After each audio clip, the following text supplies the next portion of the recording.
Here I've got Samsung Galaxy S20 Ultra, and let me show you how to add photo to a contact on the following device.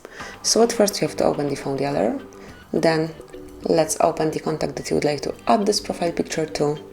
Click on Info, and now smoothly select Edit. Tap on the camera icon, which is for profile picture, and you can either pick some from the default pictures here. As you can see, they are pretty funny and beautiful. Here you've got the categories, so you will definitely find something suitable.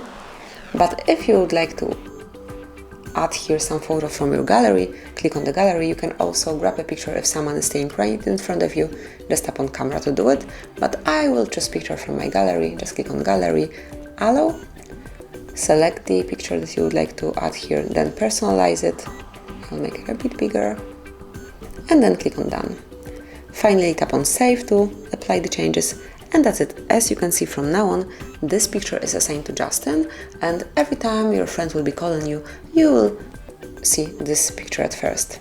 So this is it. That would be all. This is how you can smoothly and easy add profile picture to a contact. Thank you for watching. Please subscribe our channel and leave the thumbs up.